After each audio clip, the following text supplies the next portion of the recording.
opportunity. JSE, Johannesburg Stock Exchange, no pressure. Just, only stock exchange.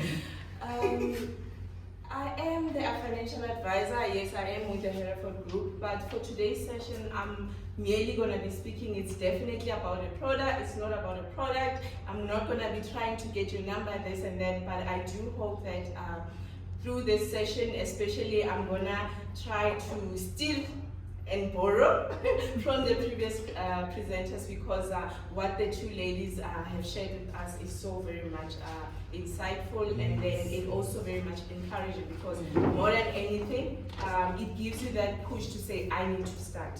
Okay, my career as a financial planner started 13 years ago. So as you've seen, I did go to university, I graduated. There was a particular path that I wanted to follow. However, life did happen, and then I didn't go out putting my CV and say I want to be a financial advisor, because being a financial advisor means that, like a business owner, you're not guaranteed. Today you've got an income, but in our industry, it's actually in advance, because whatever I write today, I need to sustain over the next 2 years. Literally meaning that I wrote 5 people today, I earn 20,000. If 6 months down the line they decide, I'm no longer happy, all the money actually gets written off my account. So it means you're always working on that back foot. So for me, the 13 years has really been about, there are people that I can impact and change lives. So, and then also being a female in the industry, this is a very male-dominated industry. And then mostly it's people of color. It's not people like us that are making wealth and understanding what financial planning and financial advice is, or even the value of a financial advisor. Because obviously the likes of Zwanga, there are a lot of financial coaches, and then just as a disclaimer, I'm not necessarily a financial coach myself. However, I started applying coaching method in how I do financial advice.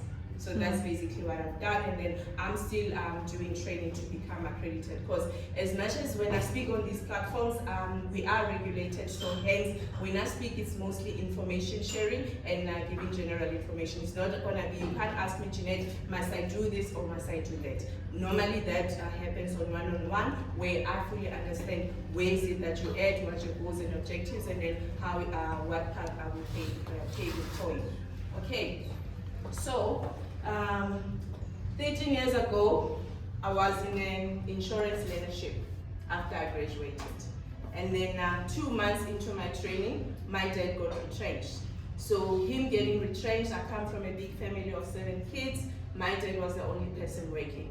So for me, why I want to share that story as an intro is because my mom has never worked.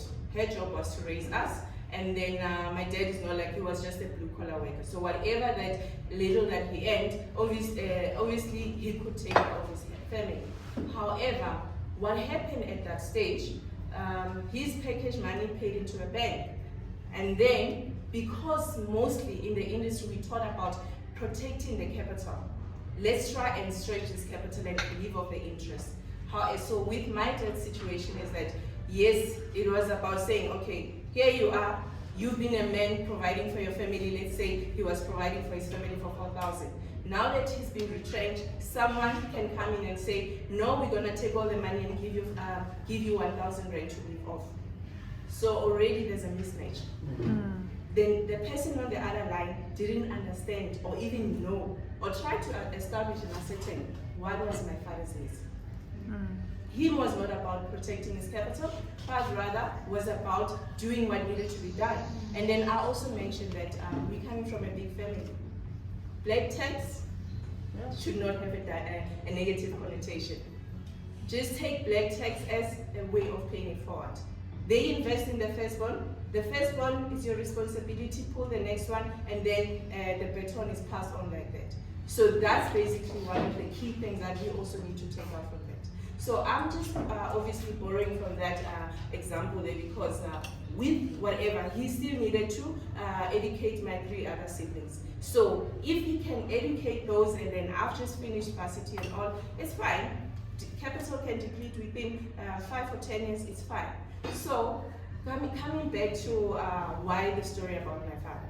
I'm only doing my training as a financial advisor. Here's my father.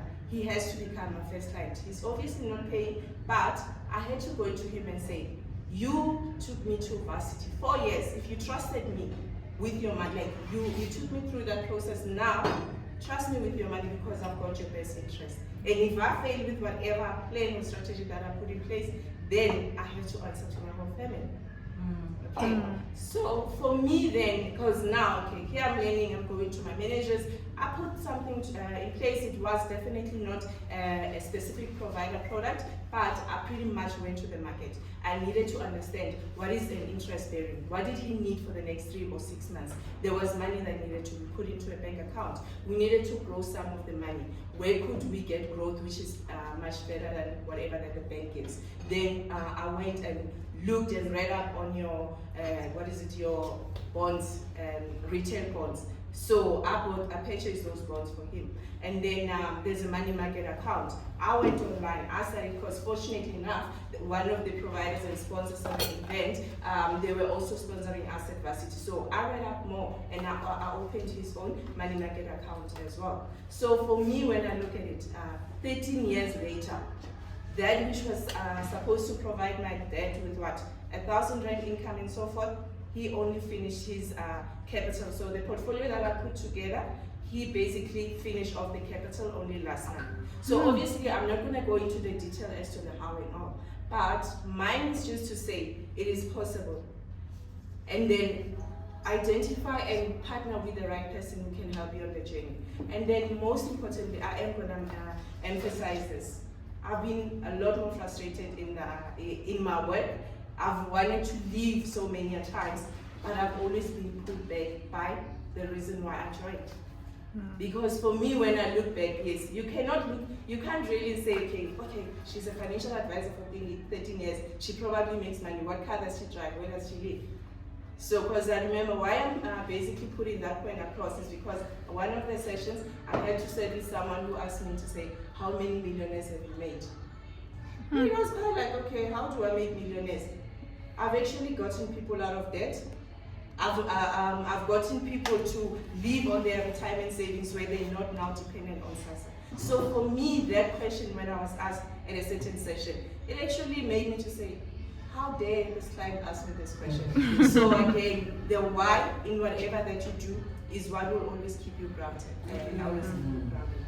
And then again, one of the key things that the previous two speakers spoke about, there's a vision. If it's written, you know that even if you're not the one to live and see the result, but if there's someone, maybe my daughter or the next person can pick up, okay, this is what my mother started, or a female colleague in the industry, wherever that they could pick up or something like that, they will know that, okay, something has been started, they can take it to the next level. So it is very much important to always have that vision. Because for me, when I started this, it was always be about people like myself, because there was my father who became my very first client.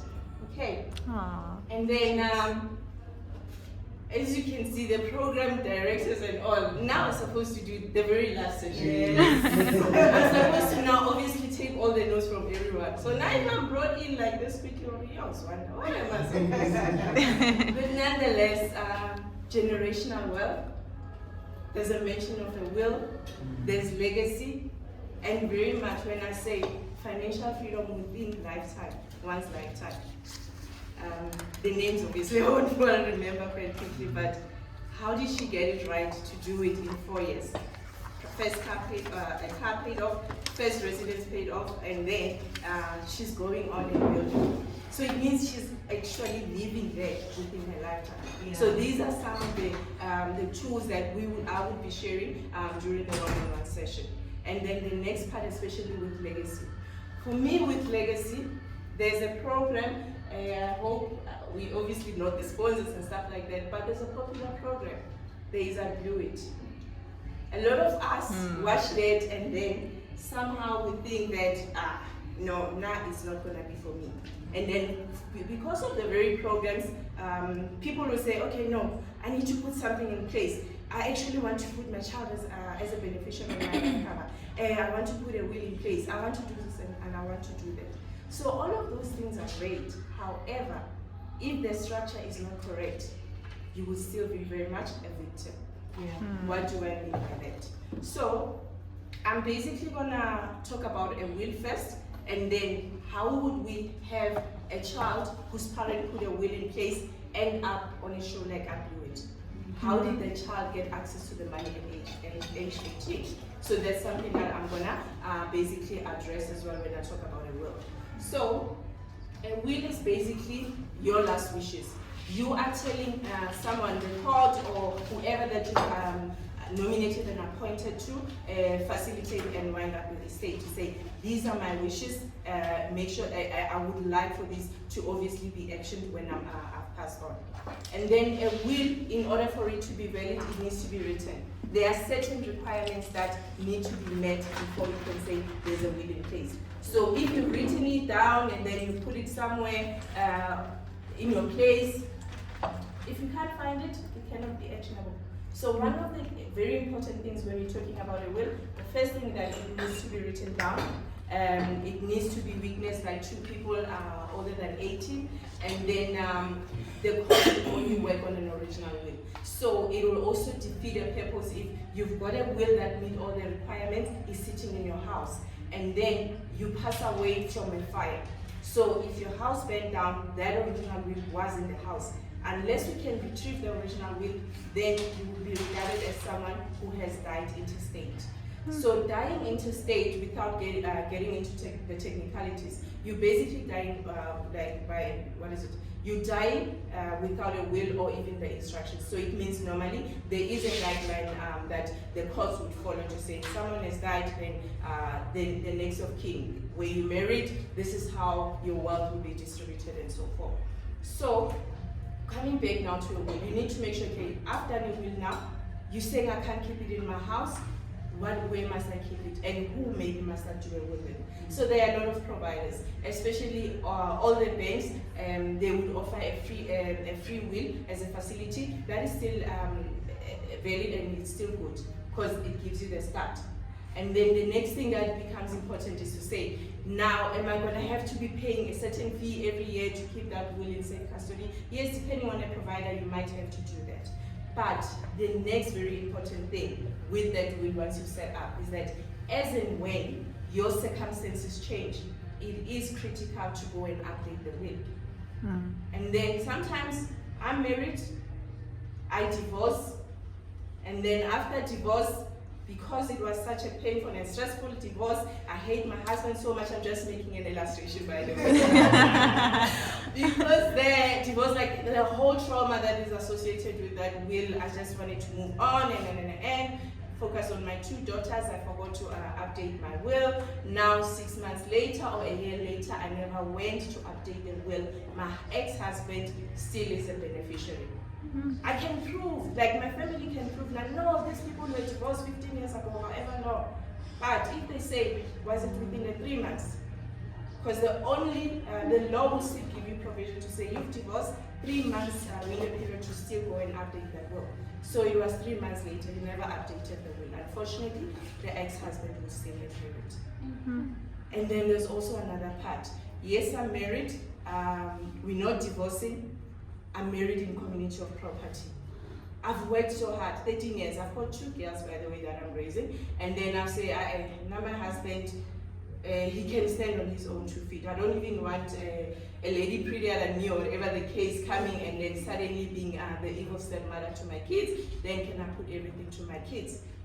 But if I'm married in community of property and I just said, okay, it's all about my kids. Unfortunately, with or without a will, by virtue of how one is married. The husband, if you're married in community or outside of community with accrual, there's a portion that by default your spouse will get. So that's very much important again to understand. How will the way that I'm married affect the legacy, the very legacy that I'm building for that future generation? So these are all the things that we need to understand and take care of. Okay, and then I think the other things, because I don't necessarily have like a presentation that I can go back to and reference. However, I would like at any stage, maybe if we can also take the questions, you just monitor time. But for me, I know that there are certain topics that I would like to cover. So just also wrap up, is very important to say, yes, now I'm married, I'm not going to divorce so that I can get into the correct structure, but is there anything that I can do going forward to make sure that whatever else that I have can definitely be for that legacy purpose and so forth. So yes, there are things that can be done. There is obviously a trust and things that can be put in place. And then also touching on the trust, I'm going to wrap up on the will, and then there is one of the trusts that will be created from the will itself. That is basically a testamentary trust. So the last aspect of a will is that fine, it has to be a written down, signed, and meet all the requirements, is sitting somewhere, an original copy sitting somewhere in an institution. Now they're going to execute it. What are the other things that I must take into consideration in that will? And then now we say there's a trust. Since you've got minor kids, let's make sure that those assets are protected and they don't end up in a episode somewhere on TV where Jeanette, but there was a will and I thought I had everything checked out. So the other thing will be the age. So if now you've got a will, you've still mentioned in your will that my kids should inherit everything at age 18. So 18, they are adults, they will automatically have access to the funds. And then suddenly 2 million, this is what my child gets at age 18. Are they matured to handle those kind of finances? No. Have I failed them as a parent? I have. Maybe unintentionally, I didn't know that there was something like a trust that I can create through my will that can actually safeguard my child's interest. So now, as you are making a will, you're saying, I've got minor kids, how do I make sure that they don't prematurely get access to the funds? You would obviously make provision for a trust to be created. It could run, I normally recommend 23-25, because the very child should not feel their kids and say, my mom worked and now they are looking after my money, they are chasing after my money and stuff like that. No, I can still say, put it at 25, meaning that when they have to go to school, they will very much go to school. If my husband doesn't have enough, he needs to access some funds from the trust fund, they will very much be able to release that. Will my husband or the new mother in the picture actually get access to my kids' monies? They will never, if it's actually being held in a trust. So remember, once there's a trust in place, this is a team of experts, and there are certain requirements that I also need to fulfill. So the mandate again of the trustees is to make sure that the interests of the beneficiary are taken care of. It's not like my husband can say, our first daughter is now at varsity, she needs to have a car. He can motivate for a car. That wouldn't be a need. A child needs transport, they will just look at an appropriate type offer, like a vehicle for that. So here I'm just touching on the points where you say whatever structure, whatever structure that you have put in place can end up being that legacy that outlives you. I might not be able to see my first grade kids, but at least 4 generations down the line, they can be born into a legacy saying, there was a trust which was set up, I was born into this, my education is taken care of because my great-great-great-grandmother did set up something in place. So then for me would somewhat summarize to say, how is it that you married? Are you single or you're not single, or you are now being motivated from this session? We saw the 2 successful ladies that stood before us and say, we have made it. Yes, there were bumpy roads around the way, but we managed to make it. So having managed to make it, have you actually put the correct protection in place? Because if, for instance, I'm going to pick on the e-commerce, you can earn 100,000. You earning 100,000, and I'm very careful because there's an accountant, so 100,000, does SARS know about it? Where is that 100,000? Is it coming to your personal account, or are you living off the business account? So there are a lot of things when it comes to financial planning that we would be talking to, because now, very well, you now growing your business, earning all this money. But the fact that it's still coming here and you've got a job as well, are you actually aware that 40% of whatever that you're working for, you're automatically writing a check to SARS? Is that why we are here? we want to make sure that whatever that you earn, you can keep and pass on. So this, again, I think I will just close on the section around how you create your wealth, pass it on, and protect it in the process. Before I touch on the next topic, maybe we can just talk about like handle any questions that we might have, clarity or a myth. Yeah. So when your financial advisor like advise you to put money in the trust because the person is, let's say, has health problem, what happens? Let's say their mentality is not okay, like they're not 100% mental. Okay. So is it a force as an advisor to say, no, this person is not capable of using his money because let's say he has a certain health, like mental health problem. So in that situation, do they have to have a beneficiary or someone in place to manage that money for that person? Or what? I think I'm just gonna try and paraphrase your question, confirm that that's what you're asking so that I can be able to answer. So the question that's been asked is say, okay, someone has been on the journey, they've worked so hard to get to whatever level, but now something happens, maybe a mental illness, or even you could be in an accident lying in a coma. You are not in a position to handle your finances. So in such an event, who then steps in? Is it the financial advisor or the very person? Should they have a will in play, or what is it, like a beneficiary? Who's gonna take over the financial affairs of that person? Is that your question? Okay. So depending on the stage, so if one is not in that, they don't have the financial capacity like to act on their own, there are certain processes and systems that can be put in place. Some can be just a power of attorney. A power of attorney could be written. You need to still, I need to be here and say, okay, maybe I'm just giving you, delegating my authority to act on certain things. I need to be well to be able to give that. Someone lying in a coma, they can't do that, so they will have to sometimes be think curatorship. So obviously I don't have my library, I can't recall everything, but there are definitely measures in place to ensure that the interests of the very person can still be taken care of. Okay. I would like to do some clarity based on the necessity of a will to say, is it necessary for it to be, after I've drafted my will, is it necessary for me to give it to an institution, or I'd rather just make a decision to say, no, it's fine, I'll keep one copy and then probably give one copy to one of my best friends or one of my closest person that I trust? Or is it a requirement, a requisite one to say it needs to be within a certain institution for its security and safety? It's not a requirement that it needs to be held by a certain body. The only requirement is that the court will only act in an original way. So for example, if you've got a trusted person who can be able to pull and provide the same will at some stage, and then it passes all the validity requirements, the same will be able to be actioned and processed, yes.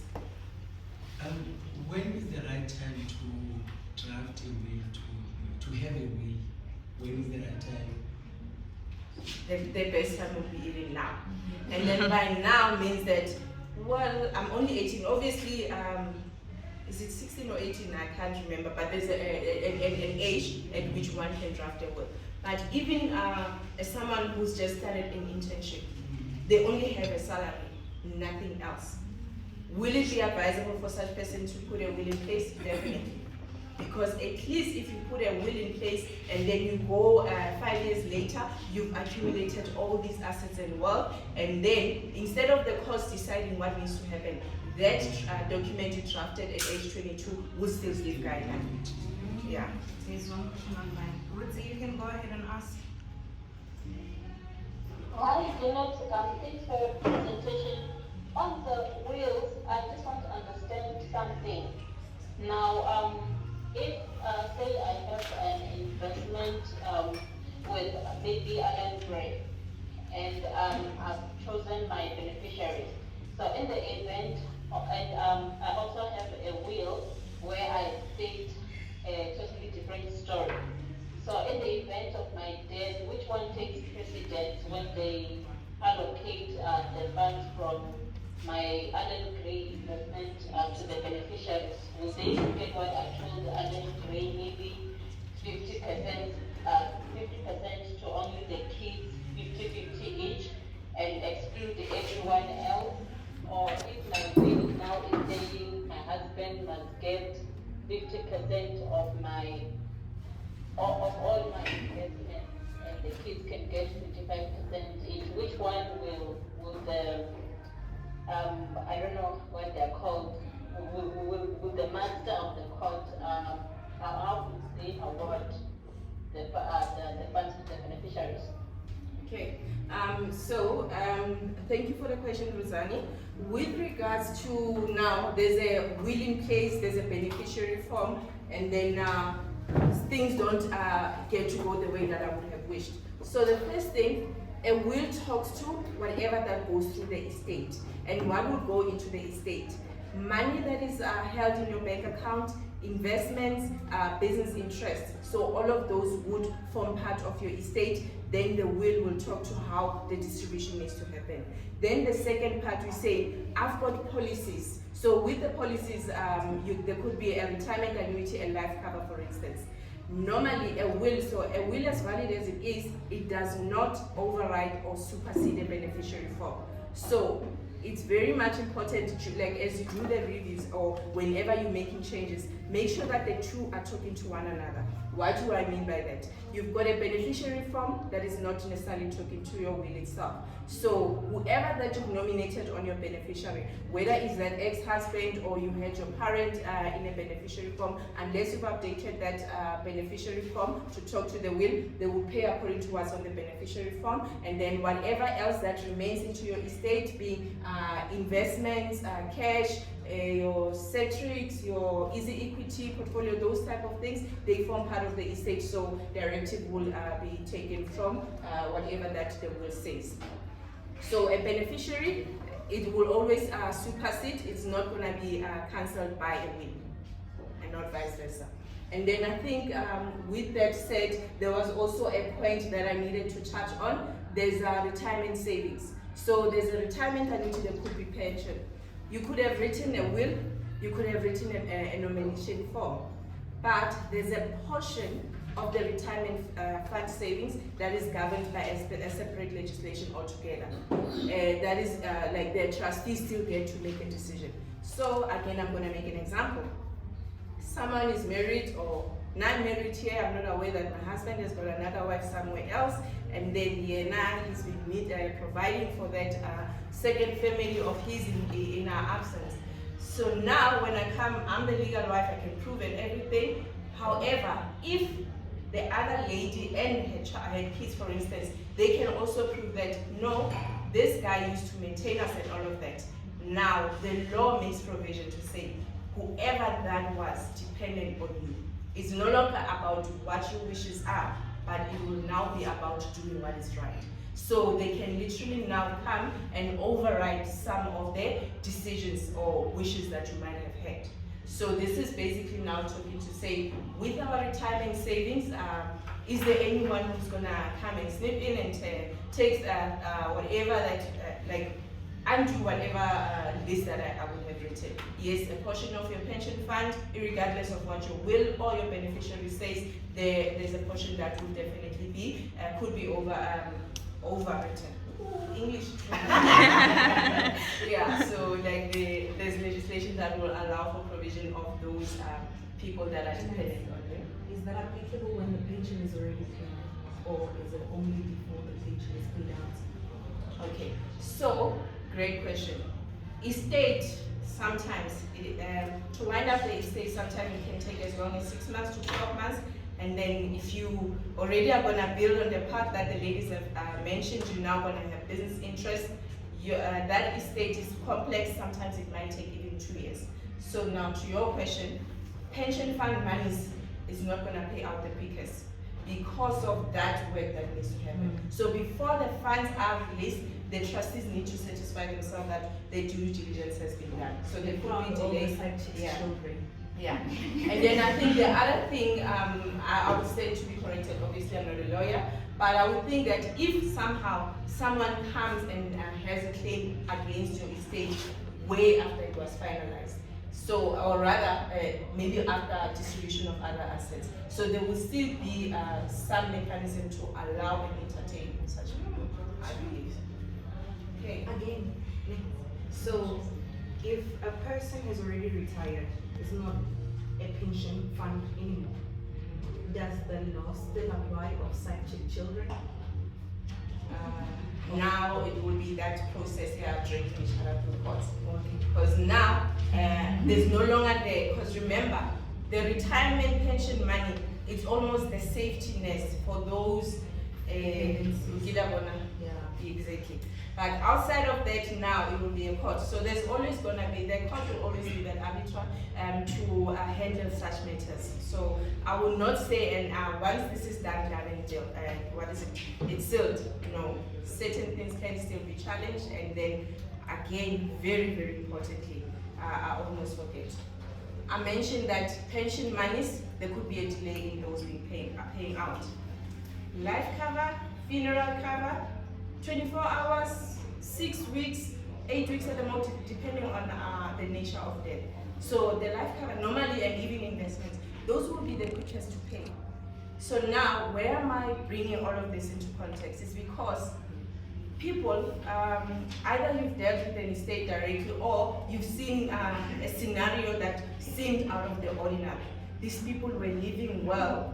Why is it that they are starting to lose assets? The reason why that happens is because without proper planning, there were life covers, we nominated beneficiaries, people got paid 8 weeks into death and stuff like that, and then they started living large. However, because they didn't know that there was still going to be an invoice coming from the attorneys or whoever that is handling the estate as they're about to wrap up. So now they've gone, blew all the money. Now they're saying, we are about to wrap up, we've got the will, everything is fine, we know who to transfer the assets to. Now the invoice of 300,000 comes, say, dear family, or you getting the child, you getting this, sorry, not a child, you getting a car, you getting a house, you getting this, but before we're able to release and transfer all of this, we need this amount to be paid. So now the question is, why didn't we know that there was money to spend and stuff like that? So there's no channel you're gonna switch on and find such information to say, don't go and spend all the life cover. Hence, it's important to engage with the right people at any stage. I will never go and discredit anyone who talks on a matter, because most of the time you are talking, it's your personal journey. But when it comes, if I stand as and I say I'm a financial advisor, there is certain requirements that I need to fulfill, legislation. So it means that if I give advice, hence I can't go to this room and say, 5 of you do this, 2 of you do that, because I don't know what your circumstances are. So again, the point that I'm making is that it's very much important to always engage with financial planners, know where you're at, and then every year, especially, not even every year, but whenever there are certain key moments, like big transitions, to say, now I'm moving, I've got now my businesses, it's no longer in my personal, I'm leaving my wealth, I'm building it into a business and so forth. What are the cost, tax implications and so forth? And most importantly, how do we make sure that you build your wealth from 200,000 to 8 million estate, and then your family can actually get to retain that? So it's very much important to understand that once you cross over certain thresholds, there's possibly going to be a 30% check that is going to be paid to SARS, because SARS very much likes people that are making the best decisions, because you can grow your portfolio, you earn 40,000 interest, SARS is going to knock on your door and say, but SARS, you took my tax, what are you doing with my interest? Because now you earn so much interest in a certain item. So the point that here I'm trying to, just in closing, is that whatever plan that was fit when you were 25, it's important to make sure that you review constantly. And now that you're married with kids and then you're starting to explore, you're now in business, you're doing this and that, make sure that you have actually upgraded the very plan to speak to your current circumstances. And then ultimately, there are trust fund kids that will go and become the Oppenheimers of the world. And then there are those kids that are gonna suddenly get this inheritance money at age 20 or even 22. They know nothing to do about the money. So the one will basically now go on to generating that wealth. It's gonna be generational. The fourth generation will be born into that legacy. And then the other one, all the money went the other way. And then because we saw this show, we started talking about it. We never went to sit and say, how do I make sure that my child doesn't end up on that TV show? Okay. Any questions, I think, on my side?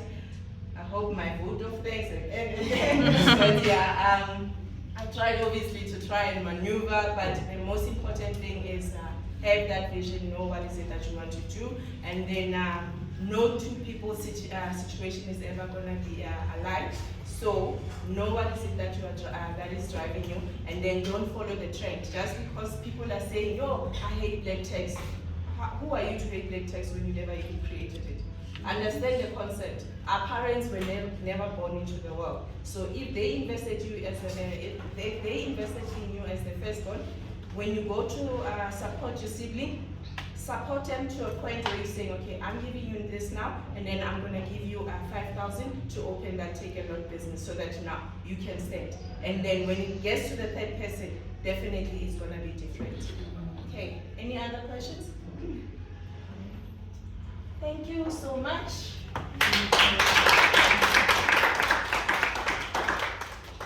Oh, wasn't that amazing? Amazing and scary, right? Yeah.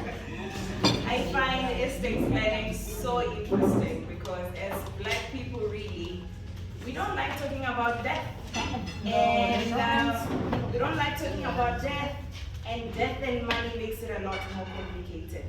It's so difficult to go to your parents and actually ask them if they have a will in the first place. And knowing that, to be honest, can also resolve a lot of the issues that we see happening when a person has passed on, right? You can't ask if a parent has a will, you can't even ask if they have a life insurance, a life cover. You know what? You know, that's what they think. But I want us to be different parents. We are living in a newer generation where information is a lot more accessible to us than it was to our parents, and that's why I forgive them, because they were raised where money and death together were something to be scared about. And for us, we know better, and again, when we know better, we have to do better, right? I think we are one of the generations that's working very hard. A lot of people I know in the room possibly have side hustles, or they have some sort of an entrepreneurship happening in their lives. And when that is happening, you're putting so much effort, and you don't want to just put in that effort so that you can lose it one death away. That's in a sense of, if you die today, nothing of what you have built can carry on. So I think this portion of finance is very important to make sure that the things which you have worked hard for can live longer than your own life, right? So that you don't get your kids suffering. I think a lot of people actually genuinely love their kids. They would do anything for their kids. This is one area that I challenge you to go and look at and consult the right people. These people went to school for a reason. They are lawyers for a reason, right? So that they can go into the specifics of your situations and guide you in a sense of how can you better protect your wealth, how can you preserve it, and how can you better pass it on. Okay, so thank you so much, Janet, for a lovely presentation.